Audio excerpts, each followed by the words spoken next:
Hello students and welcome back to my YouTube channel education beast. हमने अब से पहली वीडियोस में अपना चैप्टर फर्स्ट कंप्लीट किया है और आज की हमारी इस वीडियो में हम अपना चैप्टर 2 स्टार्ट करेंगे। चैप्टर 2 का हमारा टॉपिक है बहुपद। इंग्लिश में इसको बोलते हैं पॉलिनोमियल्स। बहुपद होता क्या है? बहुपद को समझने से पहले या पॉलिनोमियल को समझने से पहले मैं आपको एक टर्म के बारे में बताऊंगी। इस टर्म से आपको उसको समझने में इजी हो जाएगा। वो टर्म क्या है? उस टर्म को हम बोलते हैं बीजीय व्यंजक। बीजीय व्यंजक इंग्लिश में हम इसको बोलते हैं एल्जेब्रिक एक्सप्रेशंस। एल्जेब्रिक एक्सप्रेशंस या बीजीय व्यंजक नाम से ही पता लग रहा है कि इसमें क्या करना है, हमें बहुत सारी टर्म्स को या तो ऐड करना है या सब्ट्रैक्ट करना है, मल्टीप्लाई करना है। ठीक है, कुछ इस तरीके से, मतलब उन टर्म्स को ऐसे सिचुएशंस में रखना है कि जहाँ पर हमारे पास उसमें कुछ साइन भी हों, जैसे प्लस, माइनस, मल्टीप्लाई, डिवाइड। तो इस तरीके से यानी कि टर्म्स को मिला करके और साइन को मिला करके जो हमारे पास एक एक्सप्रेशन बनता है उसी को हम क्या बोलते हैं? एल्जेब्रिक एक्सप्रेशंस बोलते हैं। मैंने यहाँ पर कुछ एग्जाम्पल्स भी लिखे हैं। देखिए, पहला एग्जाम्पल मैंने लिखा है 4x² + 3x + 5। दूसरा मैंने एग्जाम्पल लिखा है 2 × x और तीसरा एग्जाम्पल लिखा है x - y - z इन एग्ज। अब मैं आपको कहती हूँ कि ये सभी क्या है? हमारे एल्जेब्रिक एक्सप्रेशंस हैं। कैसे पता लगेगा? तो एक सिंपल लैंग्वेज में हम क्या कह सकते हैं कि एल्जेब्रिक एक्सप्रेशन होता क्या है कि दो या दो से अधिक टर्म्स को किसी भी साइन से या तो प्लस करें या माइनस करें, मल्टीप्लाई करें, तो इस तरीके के जो हमारे एक्सप्रेशंस बनते हैं उनको हम क्या कहते हैं? बीजीय व्यंजक या एल्जेब्रिक एक्सप्रेशन। इट मीन्स कि एल्जेब्रिक एक्सप्रेशन में हमारे पास साइन भी होने जरूरी है और टर्म्स भी होने जरूरी हैं। अब आप इन एग्जांपल्स में देखिए, आपको कुछ तो यहाँ पर टर्म्स मिलेंगी, जैसे 4 है, 3 है और 5 है, और यहाँ पर x भी है। अब इन दोनों में कैसे हम इसको देखेंगे? जितने भी हमारे पास ये x होते हैं, या देखो इस वाली थर्ड वाली एग्जांपल में देखिए x, y, z तीनों हैं। तो आपने बहुत बार देखा होगा, जब आप आगे क्वेश्चंस करेंगे तो आपको ये सारी चीज़ें मिलेंगी वहाँ पर, x, y, z या a, b, c, कुछ इस तरह के टर्म्स में आपको ये इक्वेशंस मिलेंगी। तो इन सारी टर्म्स को हम क्या कहते हैं? इनको हिंदी में बोलते हैं हम चर और इंग्लिश में बोलते हैं हम इसको वेरिएबल्स। ठीक, वेरिएबल्स। तो इनको चर वेरिएबल्स क्यों कहते हैं हम इनको? क्योंकि जो x, y, z या a, b, c है, इनकी जो वैल्यूज़ होती हैं वो हमारी बार बार चेंज होती रहती है। अब आपने देखा होगा, आपके पास सपोज एक इक्वेशन ये है और एक इक्वेशन ये है। अगर इन दोनों में मैं आपको बोलूँ कि यहाँ पर हमें इसको सॉल्व करके x की वैल्यू निकालो और इसको सॉल्व करके x की वैल्यू निकालो, क्या दोनों में x की वैल्यू सेम आएगी? नहीं आएगी। इसका मतलब इसीलिए कहते हैं कि x, y, z या a, b, c जो भी हमारी ये सब जो हमारे वेरिएबल्स होते हैं, इनकी जो वैल्यूज़ होती है हर इक्वेशन में, हर क्वेश्चंस में अलग अलग होती है। इसीलिए हम इनको कहते हैं वेरिएबल्स। वेरिएबल्स मीन्स यानी कि जिनकी वैल्यूज़ चेंज होती रहती है, स्टेप बाय स्टेप चेंज होती रहती है। और ये जो हमारी इनके साथ कॉफिशेंट्स लगे हुए हैं, इनको हम कॉफिशेंट कहते हैं। और ये कॉफिशेंट जैसे 4 है, 3 है, 5 है, इन सारों को हम कहते हैं, हिंदी में हम इसको बोलते हैं अचर और इंग्लिश में बोलते हैं हम इसको कांस्टेंट। कांस्टेंट मीन्स जिसकी वैल्यू फिक्स होती है, जो फिक्स होता है उसको हम चेंज नहीं कर सकते। अगर यहाँ पर इस x² का कॉफिशेंट 4 है तो ये 4 ही रहेगा, इसको हम 4 ही बोलेंगे। यहाँ x का कॉफिशेंट 3 है तो इसको हम 3 ही बोलेंगे। ठीक है, इट मीन्स 4 4 रहेगा, 3 3 रहेगा। लेकिन यहाँ ये जो x हैं, इनकी वैल्यूज़ क्या होगी? चेंज होगी। इसीलिए जो x, y, z या a, b, c ये वाली टर्म्स होती है, इन सबको हम बोलते हैं वेरिएबल्स। वेरिएबल्स मीन्स जिनकी वैल्यूज़ चेंज होती रहती है। और जैसे कोई भी कॉफिशेंट्स होते हैं, इनको कहते हैं हम अपनी कांस्टेंट टर्म, यानी कि ये कांस्टेंट होती हैं। अगर 4 है तो 4 ही रहेगा, 3 है तो 3 रहेगा। ठीक है, अब आपको समझ में आ गया होगा मेरे हिसाब से कि एल्जेब्रिक एक्सप्रेशन क्या होते हैं कि दो या दो से ज़्यादा टर्म्स को या तो प्लस करके लिख दिया या माइनस करके लिख दिया या मल्टीप्लाई करके लिख दिया, तो वो सारे क्या बन जाते हैं? हमारे एल्जेब्रिक एक्सप्रेशन बन जाते हैं। अब इन्हीं एल्जेब्रिक एक्सप्रेशन से हम पॉलिनोमियल्स पढ़ेंगे। पॉलिनोमियल्स क्या होते हैं?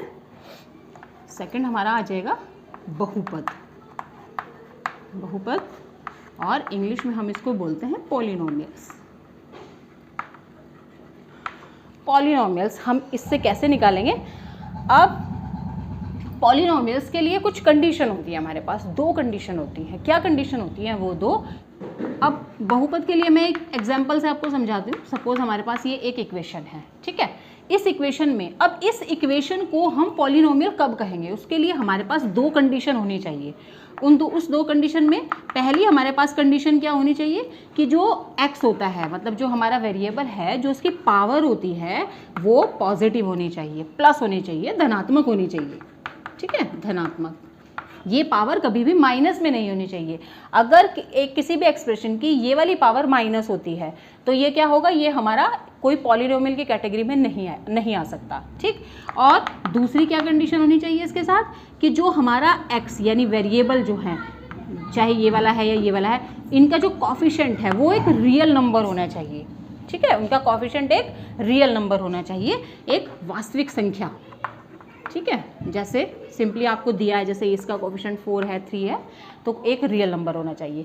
तो किसी भी इक्वेशन को पॉलिनोमियल की कैटेगरी में रखने के लिए हमेशा याद रखना है 2 चीज़ें जरूरी होनी चाहिए कि जो x की पावर होती है वो हमेशा पॉजिटिव होनी चाहिए, और जो हमारे वेरिएबल्स का यानी x का जो कॉफिशिएंट होता है, यानी कि जो हमारी कांस्टेंट टर्म होती है, वो एक रियल नंबर होना चाहिए, ठीक है।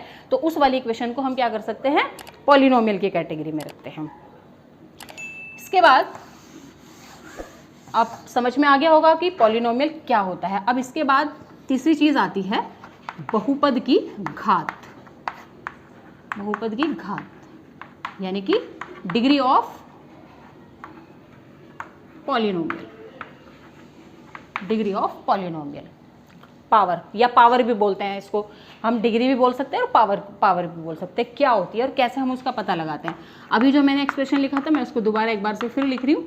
ये हमारे पास एक्सप्रेशन है और मैं आपको ये पूछती हूँ कि इस पॉलिनोमियल में इसकी डिग्री कितनी होगी, या इस पॉलिनोमियल की घात कितनी होगी, या इस पॉलिनोमियल की पावर कितनी होगी, कुछ भी इसको बोल सकते हैं, पावर, डिग्री, घात, कुछ भी, एवरीथिंग।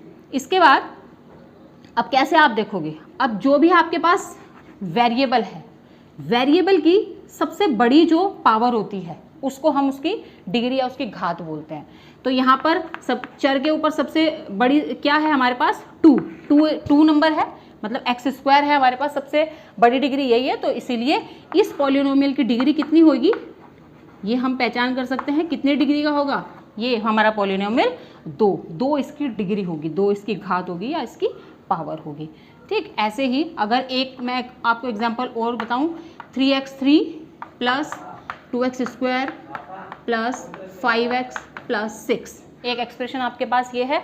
इस एक्सप्रेशन में आप क्या देख रहे हो, सबसे मैक्सिमम क्या है, मैक्सिमम पावर कितनी है आपकी 3, तो इसकी डिग्री कितनी हो जाएगी 3, इसकी डिग्री हो जाएगी 3। तो ऐसे आप इसको पहचान कर सकते हो। आप कई बार क्या होता है, ऐसे ही क्वेश्चंस आते हैं, हो सकता है आपके चैप्टर में आगे आए, आपको पहचान करनी होती है। कोई भी पॉलिनोमियल्स दिए होते हैं और उस पॉलिनोमियल में आपको पूछा जाता है कि इसकी डिग्री बताइए, इस पॉलिनोमियल की डिग्री बताइए, तो डिग्री आप इस ऐसे आइडेंटिफाई कर सकते हैं, ठीक है।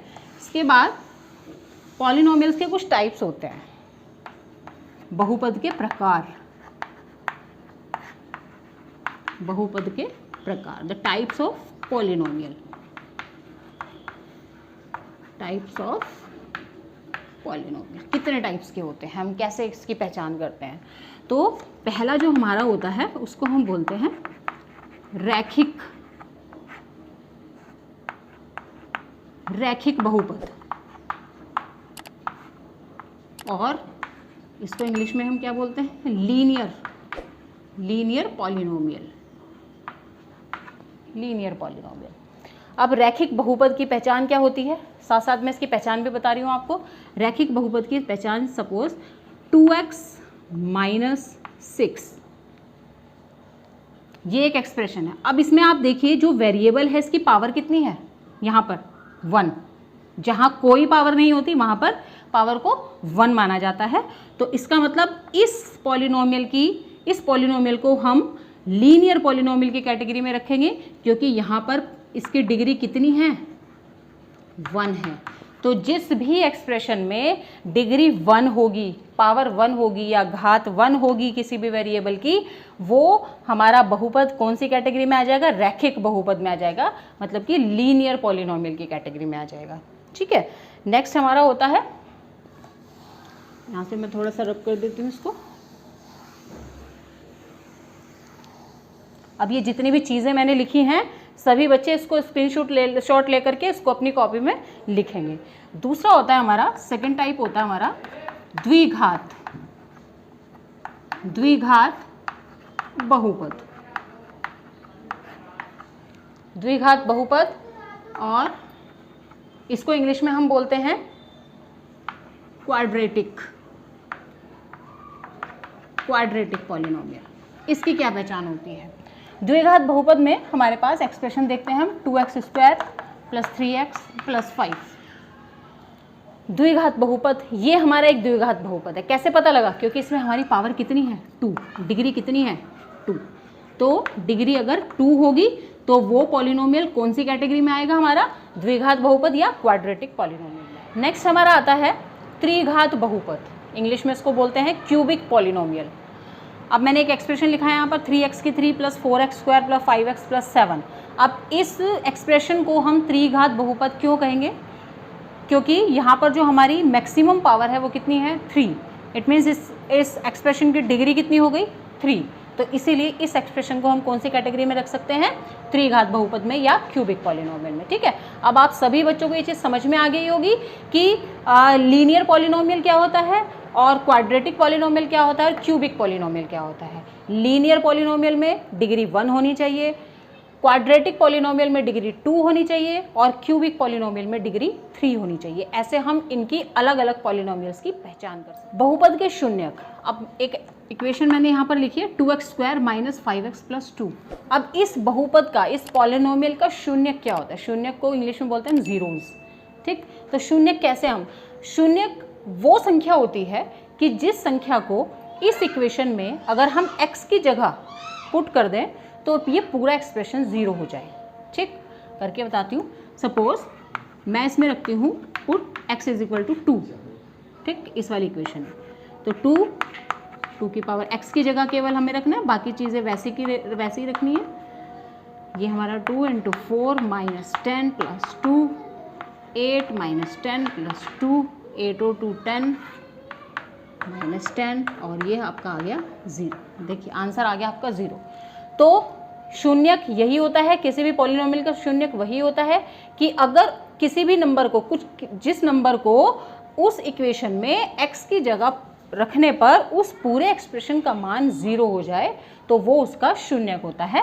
तो इसका मतलब क्या है कि x = 2 इस वाली इक्वेशन का शून्यक होगा।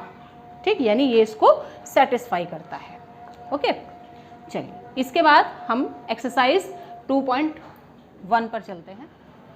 जितने भी फॉर्मूलेज, डेफिनेशंस मैंने आपको बताई है, मेरे हिसाब से आप सभी को क्लियर हो गई होंगी। उन्हीं फॉर्मूले पर बेस्ड अब हमारी एक्सरसाइज हम शुरू करते हैं। एक्सरसाइज 2.1 एक्सरसाइज का फर्स्ट क्वेश्चन मैंने यहाँ लिखा है। क्वेश्चन समझते हैं पहले। किसी बहुपद p(x) के लिए y = p(x) का ग्राफ नीचे आकृति में दिया है, अतः प्रत्येक स्थिति में p(x) के शून्यकों की संख्या ज्ञात कीजिए। शून्यकों से आप मतलब समझ गए होंगे, मैंने अभी बताया था बहुपद के शून्यक क्या होते हैं कि जो कोई वैल्यू रखने पर वो पूरा सेटिस्फाई हो जाता है, वो पूरा 0 हो जाता है। तो अब यहाँ पर इस क्वेश्चन में मैंने 3 ग्राफ ड्रॉ किए हैं। ठीक है, और भी इसमें ग्राफ है, 3 और हैं, वो भी मैं बाद में बताऊंगी। ये 3 ग्राफ मैंने ड्रॉ किए हैं और इन तीनों ग्राफ में हमें शून्यकों की संख्या बतानी है कि इसमें कितने शून्य, कि कैसे पहचान करेंगे किसी भी ग्राफ में, हम ये चीज़ कैसे पता करेंगे कि उस ग्राफ में कितने शून्यक हैं। बहुत सिंपल है, हमें केवल क्या देखना है। अब इसमें ग्राफ में आप सभी बच्चे समझते होंगे, ये मैंने जो 2 एक्सिस बनाए हैं, ये x एक्सिस होता है जो हॉरिजॉन्टल होता है और जो वर्टिकल होता है वो y एक्सिस होता है। तो हमें क्या देखना है कि जो हमारा ग्राफ है वो ग्राफ x एक्सिस को कितनी जगह पर, कितने पॉइंट्स पर उसको वो टच कर रहा है या कितने पॉइंट पर उसको कट कर रहा है, ये चीज़ हमें देखनी है। तो देखिए फर्स्ट वाले ग्राफ में देखिए, ये हमारा x एक्सिस है और ये y एक्सिस है और हमारा ग्राफ इन्होंने एक स्ट्रेट लाइन दी है। ठीक, अब इस स्ट्रेट लाइन को देखिए, ये स्ट्रेट लाइन मैं आप सभी बच्चों से पूछना चाहती हूँ, ये स्ट्रेट लाइन x एक्सिस को कहीं टच कर रही है या कट कर रही है? बताओ, ये x एक्सिस है, ठीक, नहीं कर रही ना, ये इसके पैरेलल है, इसके समांतर जा रही है। ये वाई एक्सिस को टच कर रही है, वाई एक्सिस को कट कर रही है, लेकिन ये एक्स एक्सिस को कहीं भी टच नहीं कर रही है।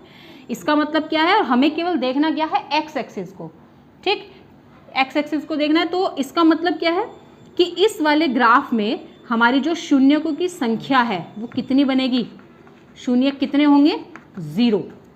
क्यों होंगे, क्योंकि ये एक भी किसी भी पॉइंट पर, ये जो ग्राफ यहाँ पर इन्होंने बना के दिया है, ये किसी भी पॉइंट पर एक्स एक्सिस को टच नहीं कर रहा है, इसीलिए इस ग्राफ में शून्यकों की संख्या कितनी होगी, 0 होगी। आपको ऐसे इसका जब आंसर लिखोगे आपको ये रीज़न देना है कि क्योंकि दिए गए ग्राफ एक्स एक्सिस को किसी भी पॉइंट पर कट नहीं करता है, इसीलिए इस ग्राफ में शून्यक हमारे 0 हैं, ठीक। नेक्स्ट में चलते हैं दूसरे नंबर के ग्राफ में। अब यहाँ जाइए, अब ये एक्स एक्सिस है, अब देखते हैं यहाँ से हमारा एक ग्राफ शुरू हुआ है चलना, यहाँ इसने वाई एक्सिस को कट किया, इसको लेकिन हमें काउंट नहीं करना है, ऊपर गए, अब यहाँ पर इसने इस पॉइंट पर, ये देखिए इस पॉइंट पर इसने एक्स एक्सिस को टच किया है। इसका मतलब यहाँ पर शून्यकों की संख्या कितनी है, इसमें शून्यक कितने बनेंगे, 1 शून्यक बनेगा, क्योंकि ये एक पॉइंट पर टच कर रहा है, ठीक है। नेक्स्ट ग्राफ में देखिए, नेक्स्ट ग्राफ में ग्राफ यहाँ से चला, यहाँ पर इसने ये देखिए एक्स एक्सिस को कट किया, यानी कि एक पॉइंट ये हो गया, फिर यहाँ पर ये वाई को किया, वाई को हमें काउंट नहीं करना है, फिर यहाँ आए, फिर से इस पॉइंट पर टच किया एक्स एक्सिस को, फिर यहाँ से यहाँ ऊपर गए और फिर से एक पॉइंट पर टच किया, यानी कि एक्स एक्सिस को टोटल कितने पॉइंट्स पर कट किया है इसने, 3 पॉइंट पर, तो इसीलिए इसके शून्य कितने होंगे, 3। समझ आई सभी बच्चों को बात। तो ऐसे आपको इसका ग्राफ को देख करके हमें शून्यकों की संख्या बतानी है कि कितने होंगे। तो पहले वाले में 0 है, दूसरे में 1 है और तीसरे में 3 है, ठीक। अब इसके आगे इस क्वेश्चन में 3 ग्राफ और दिए गए हैं और वो तीनों ग्राफ आप अपने आप से करेंगे, उसमें शून्यकों की संख्या अपने आप से निकालेंगे, ठीक। और इस 2.1 एक्सरसाइज को, इसमें आगे कोई क्वेश्चन नहीं है, इसमें एक ही क्वेश्चन दिया गया था, ग्राफ से रिलेटेड था। इस क्वेश्चन को सभी बच्चे इनको प्रैक्टिस करेंगे, समझेंगे। कोई भी चीज़ अगर आपको क्लियर नहीं है तो आप मुझे कमेंट बॉक्स में पूछ सकते हैं। इसी के साथ आज की ये वीडियो हमारी यहीं ख़त्म होती है। नेक्स्ट वीडियो में हम एक्सरसाइज 2.2 करेंगे। Thank you so much.